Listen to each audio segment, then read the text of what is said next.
चलो, तो flame photometry जो होती है also known as flame emission spectroscopy. तो फ्लेम फोटोमेट्री को ही हम क्या बोलते हैं, फ्लेम फोटोमेट्री को हम बोलते हैं फ्लेम इमिशन स्पेक्ट्रोस्कोपी और एटॉमिक इमिशन स्पेक्ट्रोस्कोपी। तो फ्लेम फोटोमेट्री को ही क्या बोला जाता है, फ्लेम इमिशन स्पेक्ट्रोस्कोपी और फ्लेम और एटॉमिक इमिशन स्पेक्ट्रोस्कोपी।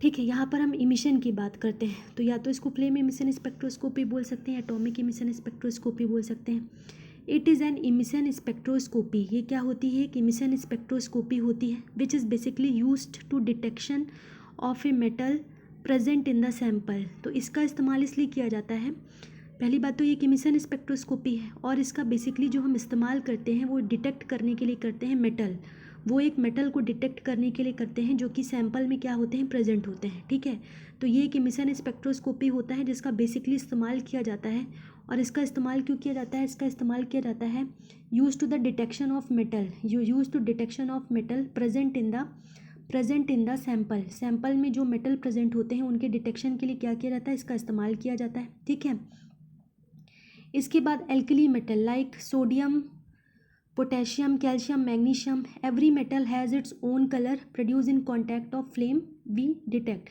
तो हर जो मेटल होता है ना उसका क्या होता है, अपना एक क्या होता है, कलर होता है जो कि वो प्रोड्यूस करता है जब वो क्या होता है, फ्लेम के कॉन्टैक्ट में आता है और हम उसको क्या करते हैं, डिटेक्ट करते हैं, हम उसको क्या करेंगे, डिटेक्ट करेंगे। ठीक है, it is used for both type of analysis, quantitative और क्वालिटेटिव। इसका जो इस्तेमाल होता है ना, इसका इस्तेमाल दोनों तरीके के एनालिसिस के लिए होता है, चाहे वो क्वांटिटेटिव हो चाहे वो क्वालिटेटिव हो। तो फ्लेम फोटोमेट्री को ही फ्लेम इमिशन स्पेक्ट्रोस्कोपी बोलते हैं और इसी को एटॉमिक इमिशन स्पेक्ट्रोस्कोपी बोलते हैं। It is an emission spectroscopy, ये एक तरीके की इमिशन स्पेक्ट्रोस्कोपी होती है जिसका इस्तेमाल किया जाता है which is basically use to detection of metal present in the sample. किसी भी सैंपल में जो मेटल प्रेजेंट है उनके डिटेक्शन के लिए क्या किया जाता है, इसका इस्तेमाल किया जाता है। Alkali metal like potassium, calcium, magnesium और alkaline earth metal, every metal has its own colour. हर मेटल जो होता है उसका क्या होता है, अपना एक कलर होता है जो कि वो प्रोड्यूस करता है जब वो किसके कांटेक्ट में आता है, फ्लेम के कांटेक्ट में आता है और हम उसी को क्या कर लेते हैं, डिटेक्ट कर लेते हैं। It is used for both type of analysis, ये जो होता है दोनों तरीके के एनालिसिस के लिए यूज़ होता है, चाहे वो क्वांटिटेटिव हो और चाहे क्वालिटेटिव हो। ठीक है, अब इसमें होता क्या है, यहाँ पर क्या होता है, एक सैंपल होता है, सैंपल पे क्या पड़ता है, फ्लेम पड़ता है। फ्लेम जैसे ही पड़ता है तो यहाँ से जो इलेक्ट्रॉन होते हैं वो ग्राउंड स्टेट से किधर जाते हैं, एक्साइटेड स्टेट में जाते हैं, क्योंकि एक्साइटेड स्टेट जो होती है वो अनस्टेबल होती है। ठीक है, तो इलेक्ट्रॉन फिर से क्या होते हैं, ग्राउंड स्टेट पर आते हैं। अब इसी जब इलेक्ट्रॉन एक्साइटेड स्टेट से ग्राउंड स्टेट पर जाएंगे तो यहाँ से क्या इमिट होगी, रेडिएशन इमिट होगी, फोटोन इमिट होंगे। अब हम क्या करेंगे, measures the intensity of the three radiation. अब हम क्या करेंगे, मेज़र करेंगे इंटेंसिटी ऑफ दीज रेडिएशन। ठीक है, अब जब यहाँ से रेडिएशन आएगी तो ये क्या करेगी, कलर जनरेट करेगी। जो कलर होगा वो हमको बताएगा अबाउट द मेटल और एलिमेंट, यानी हमको क्या पता चली, क्वालिटेटिव पता चली।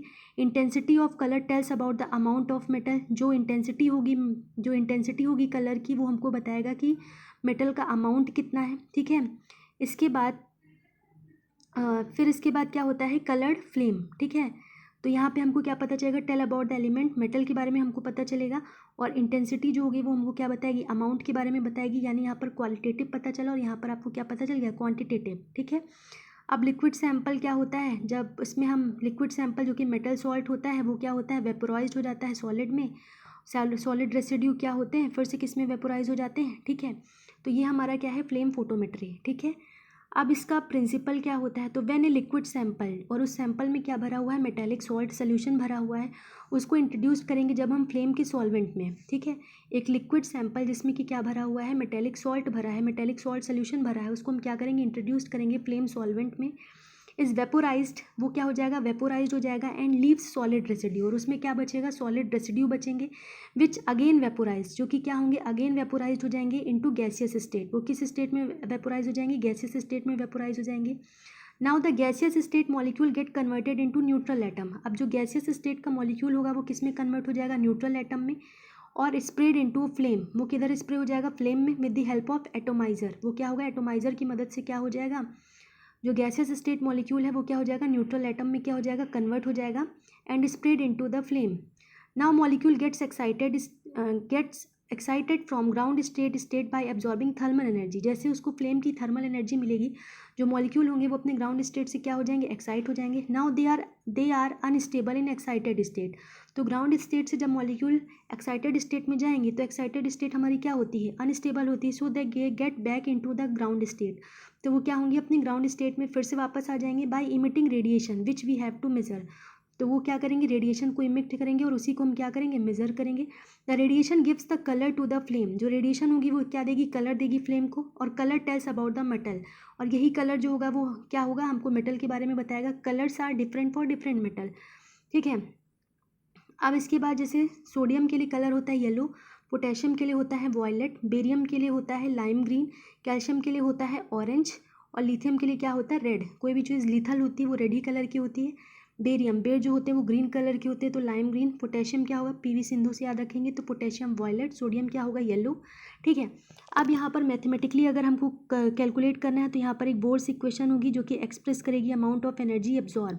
Delta E is equal to E1 minus E naught बराबर H mu. Delta E is equal to E1 minus E naught बराबर H mu. E1 minus E naught बराबर H C by lambda.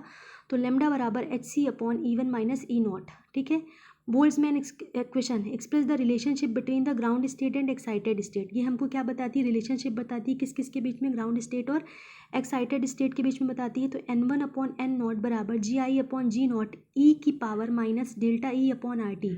N1 upon N naught बराबर G I upon G naught E की power minus delta E upon R T.